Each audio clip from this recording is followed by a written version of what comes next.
kasi bazana mayele te musu bazana mayele bazana bolingo mosala na nzambe te. Non, c'est pas ce que j'ai dit. Il y a d'autres, parce que je parle de 3 étapes. Nazali kolobela miteni misatu. Il y a ceux qui ont les ailes. Ezana ba o bazana bolingo mosala Mais ils n'ont pas l'intelligence. kasi bazana mayele te. Mais il y a d'autres. Kasi zana basusu. Ils n'ont même pas les ailes. Bazata na bolingo mosala na nzambe. Parce que pour avoir le sel, Poete pona kozala na bolingo na mosala. en fait le sel on le voit.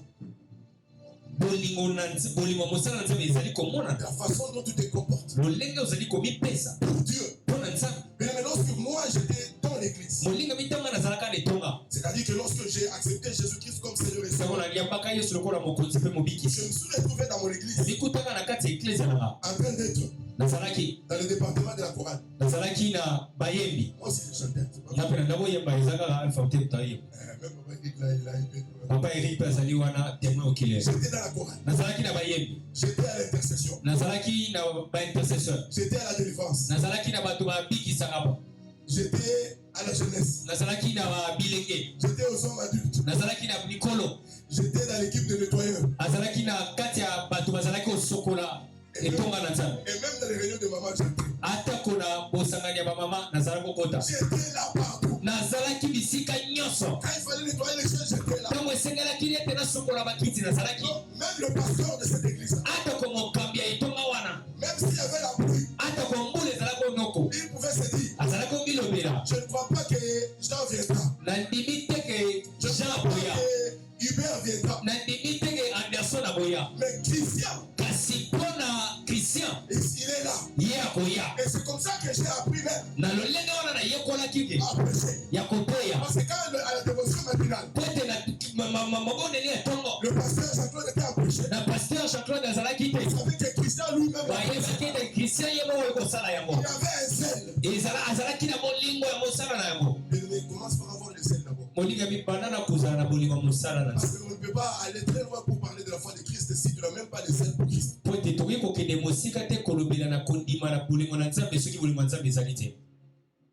ne s'agit pas de chanter na langue lolango na yo. Mais dès que tu as chanté la langue lolango na yo, tu fais 3 semaines tu n'es même plus dans sa présence. Après avoir été ivre de l'amour de Dieu, oui au sala sans ami ça tu moya kate. Alléluia. Amen. Amen, amen. Amen. Commence par avoir le sel. Mais Paul dit ceci. Il y a des gens qui ont le sel. Ils n'ont pas l'intelligence. Dans d'autres versions, ils n'ont pas la connaissance. Qu'est-ce qu'ils ne connaissent pas? Et ce que vous ne connaissez pas appartient à ce qu'on appelle le mystère caché. Ezali kopesa mana oyebengami mapomba mina nzambe. Le mystère caché. Mapomba mina nzambe. Et la Bible dit ceci. Et lorsque le temps était accompli, Dieu nous a révélé le mystère caché. Dieu nous a fait comprendre qu'il a pris les choses qui sont en haut, tout ce qui est en haut, sans distinction, et tout ce qui est en bas, il les a donnés à Jésus-Christ comme chef. Alors quel est le mystère, bien-aimé? Pour la foi en Christ. La Bible dit ceci. Dans le verset 3. Qu'est-ce que les gens ne connaissent pas? Ils n'arrivent pas à dissocier la justice de Dieu et leur propre justice. Il y a beaucoup de gens qui viennent à l'église, mais qui comptent sur leurs efforts, qui comptent encore sur leurs sacrifices. Tu vas dire non, pasteur, non. Tu vas dire non, pasteur, comment? Mais une fois, chaque fois que tu te mets à chanter, Zamba genou nangai. Zamba mabolongo nangai. Ça c'est la justice qui vient de nous. Wana ezali bosembo ezali ko utapasa. Tu es en train de dire à Dieu. Osana kata kolobela na nzambe. Zamba mangengenge. Dieu de mangengenge. Je suis allé à mangengenge partout là. Je n'ai pas mangé pour toi. Moi je dois témoigner. Voilà pourquoi tu as les ailes. Voilà vous allez na kata vous allez voir l'intelligence de choses. Vous allez mailler te ya makambo na nzambe. La justice qui vient de la loi, elle dit ceci. Il y a un Elle dit ceci. Que l'homme, si tu appliques ces choses, si tu pratiques la loi, tu vivras par elle. Oh, nous avons démontré le dimanche passé que nous sommes incapables d'obéir à toute la loi. Tu peux être fort dans le partage. Tu peux être fort quand tu ne prends pas la bière, quand tu n'injuries pas les gens. Mais il y a quelque part de toi, tu es faible. La Bible dit clairement que celui qui a manqué à une loi, il a manqué à toute la loi. C'est difficile de vivre par l'accomplissement de la loi. Et quelle est l'intelligence que nous devons faire? C'est de nous attacher. Nous attacher à la justice, à la justice de la foi. Et qu'est-ce dit la justice de la foi? Elle dit clairement, si tu confesses de ta bouche que Jésus-Christ est Seigneur, et si tu crois dans ton cœur que Dieu l'a ressuscité des morts, alors tu seras sauvé. C'est ça le langage de la justice de la foi. En d'autres termes, le langage de la foi, c'est le langage qui est basé sur ce que Christ nous a obtenu à la croix, par sa mort et par sa résurrection. Et le mystère derrière ça. Et ça, je me suis rappelé quelque chose, Papa Eric. Lorsque nous étions à l'église catholique, il y a un moment, parce que quand le prêtre élevait l'Eucharistie, amen, amen. Amen. Ah, c'est Papa Eric avait répondre avec. Mais il peut répondre dans le le prêtre disait ceci. Il est grand le mystère de la foi. Papa Eric. Nous proclamons à mon Seigneur et nous célébrons ta résurrection. Nous attendons ta venue dans la gloire. Amen. Et puis on dit quand tu finis ça, corps de Christ. Nzoto na Kristo. Corps de Christ. Nzoto na Kristo. Corps de Christ. Nzoto na Kristo. C'est quoi le mystère? Ezalaki mabomba mais ezalaki nini? Dans la mort Na liwa et la résurrection, na liseko na Yesu. c'est l'appropriation. Na ezalaki komi L'appropriation. Alléluia. Amen. C'est accepter Ezalaki kodima. ce que Christ a réalisé. Oyo Kristo akokisaki. Comme il l'a fait pour toi. Lenga asalaki yango mpona yo. Lorsque nous allons au barreau, Na ntango tozali kokende na baro. plutôt au tribunal, Na tribunal. nous les avocats, Biso bavoka. on peut être 15 Toyei kozala 15. représentant une seule personne. Tozali kotelemela mutu moko. Regarde comment on fait les choses. Kotala ndenge tosalaka makambo. Le premier avocat se présente. Na avoka liboso akoki kotelema. Maître Christian Yombu, Maître Christian Yombo, avocat au barreau avocat na baro de Matete. ya Matete. Je représente telle personne. Na ye kolobela kosambela mutu kingani. Alors lui, quand il va passer, il est avocat. Na tanga na kotelema nazali pe avocat. Qu'est-ce qu'il va dire? Na koloba ngai kongo nanga maître avocat Alpha. Il ne va pas dire ça. Na koloba bongo te. Quand il va passer, Tanga ya koleka. il va dire Akoloba conjointement. kokangamana. Alléluia. Amen. Conjointement. Kokangamana. Donc, à mon père, c'est lui qui m'a présenté. Kolandisama na oyo alekaki liboso na Et nga. puis il dit son nom. Apesi pe kombo na ye. En d'autres termes, il dit Elingi koloba na elobeli. moi aussi. Ngai pe. Ce qu'il dit, Oyo alobi. c'est ce que je dis. Nde oyo nazali. La personne qui le représente. Moto oyo aye kosambela. Nde moto na ye mpe kosambela. Alors, quand la Bible dit Na ntango mbele ezali koloba. le mystère Mabomba de mi. la mort et de la résurrection, L'intelligence, c'est laquelle? C'est que par notre bouche, nous devons confesser. Nous devons confesser. Et c'est quoi confesser?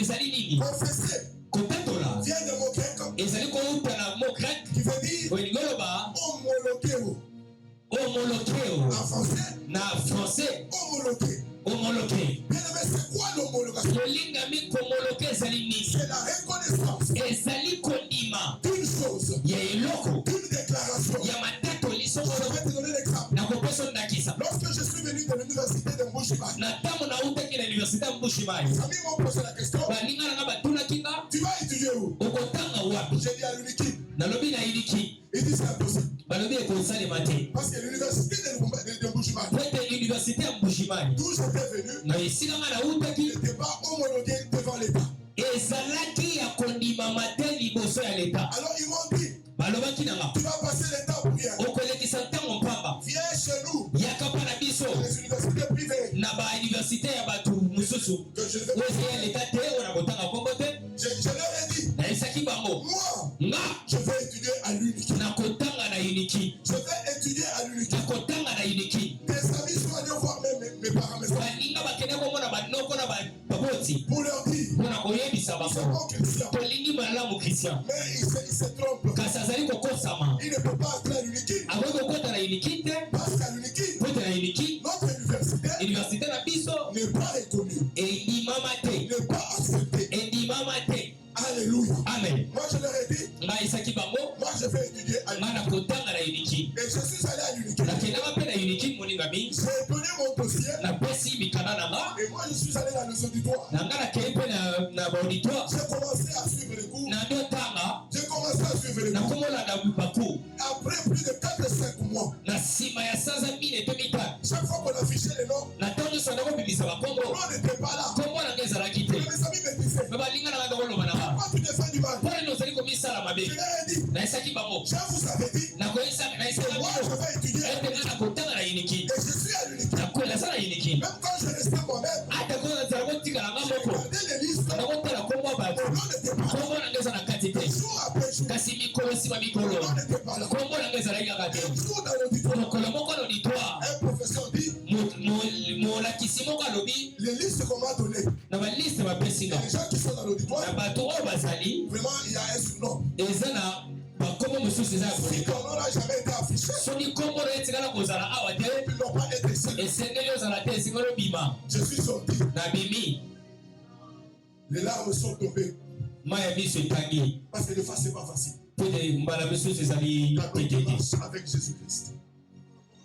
Et le Saint-Esprit me dit: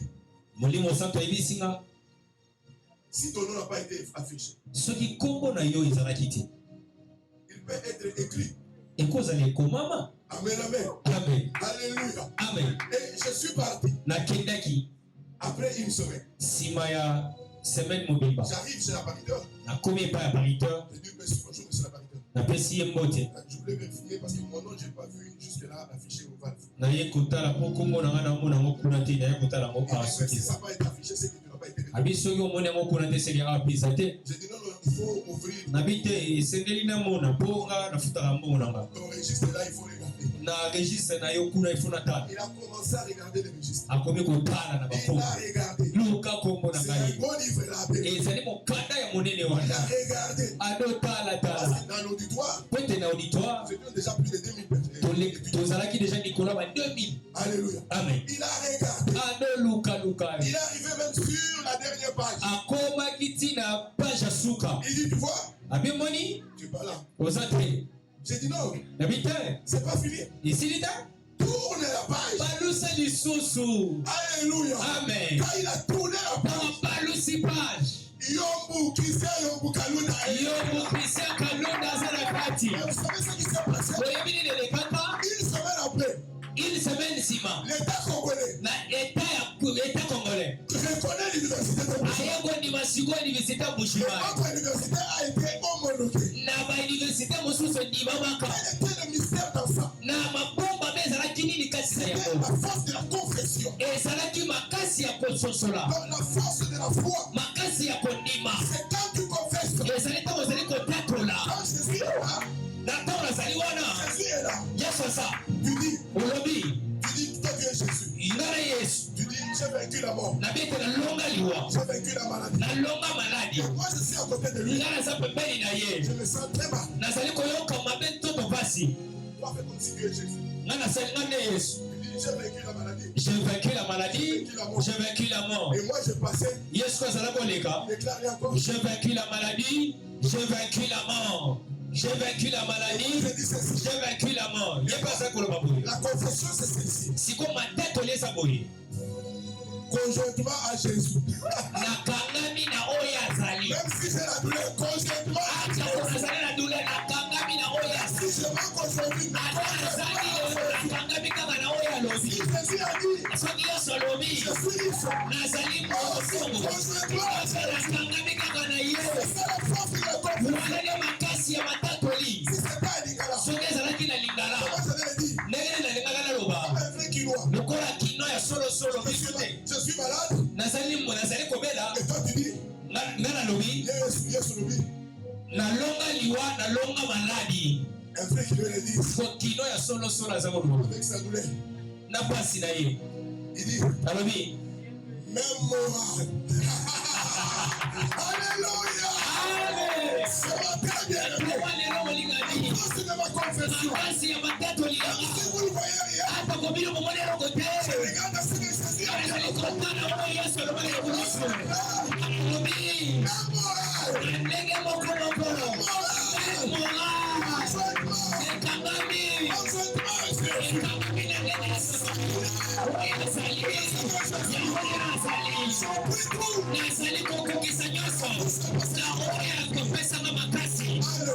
Amen. Ce qui est bien dans ce texte, lorsque la Bible dit, si tu confesses que ta bouche bénit, ce verbe-là, il est à un mode. En grec, on dit, on parle de l'aoriste. L'aoriste. En grec. Et on ne sait pas traduire ce terme-là en français. Mais il y a 3 dimensions de l'aoriste. C'est ce qu'on appelle. C'est technique que je ne saurais pas interpréter, mais je vais expliquer. L'aoriste est inceptif, l'aoriste cumulatif et l'aoriste ponctuel. Qu'est-ce que ça veut dire? Amen. C'est-à-dire que lorsque je confesse ce que Christ a fait à la croix, le verbe est à un mode où je ne parle pas des choses très passées, très loin. Le verbe, il est à ce mode-là. Où l'aoriste veut dire quelque chose qui vient de commencer et qui m'a rencontré. C'est-à-dire que quand je marche tous les jours, je ne parle pas de Jésus historique. Je parle de Jésus. Quand les effets sont encore présents et actuels. Je ne parle pas de Jésus qui a été doué à la croix en Israël. Je parle de Jésus qui est vivant. Qui est un Seigneur. Non seulement ça, bien aimé. Confesser qui veut dire homologuer. Reconnaître. Mais c'est reconnaître ensemble. En d'autres termes, quand tu es devant une situation, la foi vient de quoi? De ta confession. La reconnaissance. De Christ qui est présent. Et qui a tout accompli pour toi. Homologation veut dire aussi accepter ce que l'autre a fait pour toi. Voilà pourquoi moi je ne confesse pas ce qui est négatif. La tempête, même quand elle est visible, mais je confesse ce qu'il a fait pour moi. Et je me joins à son action. J'accepte sa décision. C'est ça le mystère de la mort et de la résurrection de Jésus. C'est que partout où tu arrives, parce qu'il y a un défi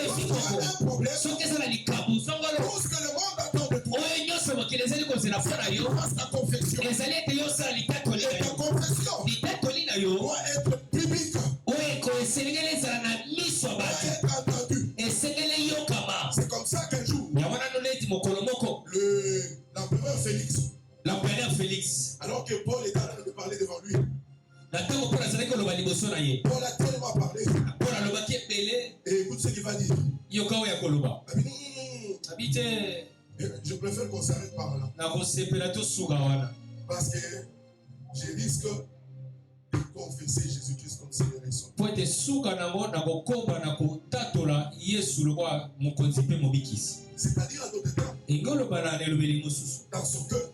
Na motema na ye. Il avait cru déjà l'histoire. Andima ki déjà lisolo babetelaki. Mais il fallait qu'il fasse une déclaration officielle. Siko esengelaki atatola na bosolo. Mais il a regardé Siko atalaki qu'il dépend des autres rois plus puissants. azalaki kokambama na bankumu mosusu ayaki likolo na ye. S'il fait une déclaration pour Jésus, soki asali matatoli mpo na Yesu, il va perdre son pouvoir. seke akobungisa bokonzi na ye Et se dissocier de ses supérieurs. pete akokabwana na baoyo bazalaki likolo na ye. C'est ça qu'il va dire à Pierre. yana koloba na Paul, J'arrive déjà à un niveau de mystère. abi nakomi sikoyo na esika oyo nakokoka te. Alors, sikoyo kendeka parce que là, po ete kuna komomemanga j'ai risqué de me mettre. nakosuka na kolashe. Et quand tu confesses, na ntango ozali kotatola, quand tu t'identifies, ntango ozali kotatola kondima c'est que lui oyo ye a accompli la croix. akokisa na ekoloso, C'est pour toi qu'il l'a fait. yango wana ye asala mpo na yo. Voilà pourquoi, bien aimé, yango wana molingami, la foi vient kondima ezali kouta de ce qu'on entend, na oyo tozali koyoka, de ce qu'on continue à entendre, na oyo tozali na kati ya de koyoka, ce qu'on continue à entendre et entendre oyo tokoyokaka mpe koyokaka de Jésus-Christ. na Yesu Kristo. Mais qu'est-ce que le monde fait? Kasi mokili eza kosala Il nini? nous bombarde des informations. ezali kopesa biso bainformation ebele. Comme cette semaine,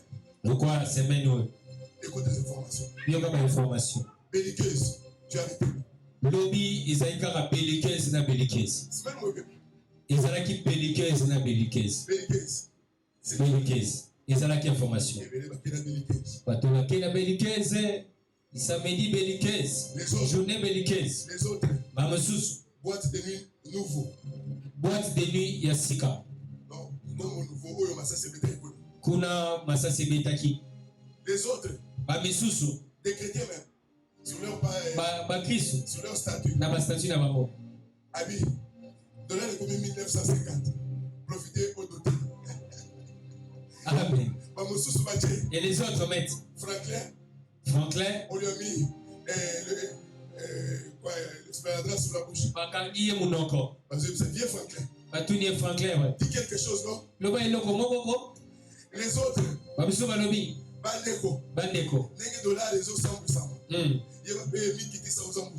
Yes. Toi, tout ça, c'est la quantité d'informations. nyonso na ezali ebele ya makambo mokili ezali kopesa biso, Ça fait rire, ekoki kosekisa mais ça prend tout autant kasi ezali kozwa ntango na yo pour que tu puisses entendre et entendre ces jours. po ete oyoka mpe omipesa na makambo, Mais ces choses ne changent rien dans ta vie. kasi makambo wana ezali kobongola eloko moko te na bongo Et na ces yo, choses ne suscitent pas la foi en toi. kasi biloko wana ezali kobota kondima kati na yo. Ce que vous devez faire, oyo esengeli bosala c'est de multiplier des occasions ezali kobakisa makambo où vous entendez oyo bozali koyoka parler de Jésus-Christ. maloba na La Nzambe dévotion matinale vous entend. na bamaboneli ya ntongo Même bozali, si on ne fait pas la dévotion ici, ata ko tozali kosala yango awa il y a la dévotion en parole du salut. ezali na baboneli ya Il y ntongo a na une parole de dévotion salut, peut-être en ville, là, ezali na mosusu na ville esika ozali il y a des kosala, gens qui organisent de eza prière na bato bazali kosala baboneli en ligne na ata na nzela ya batelefone bazali kolobela ntina de Jésus-Christ. Yesu Kristo. Et la Bible dit que Biblia ezali koloba molingami tu seras mesuré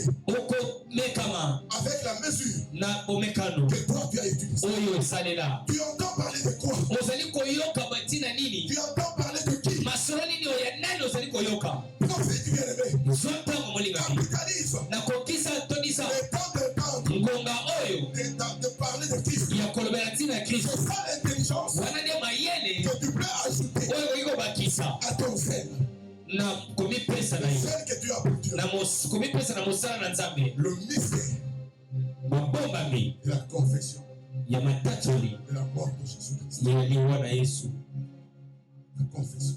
Matatoli Je veux que tu pries, que tu demandes au Saint-Esprit nakolinga ete osambela mpe osinga na molimo santo de t'aider à changer ta confession. ete abombola matatoli oyo, Et que tu dises chaque fois, ete oloba ntango Yesu okangama na yo Yesu azali, quand je sens la maladie dans la maison, atako nayoki maladi na kati ya libota, je ne déclare pas, je ne confesse pas la maladie. nazali kotatula te malali. Je m'associe à ce qu'il a fait à la croix. Nalobi ete nakangami na oyo asalaki kuhusu. Même quand les choses ne marchent pas, Ata ko makambo ezali kosimba te. je ne le confesse pas. Nazali kotatola yango te. Je dis je m'associe.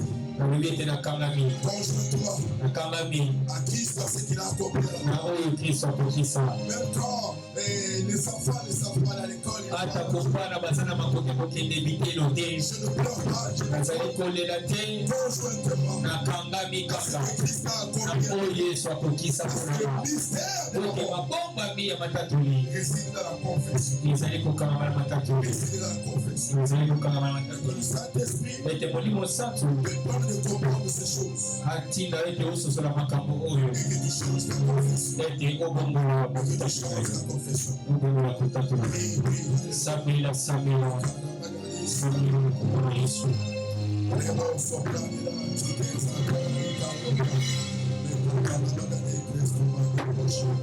sois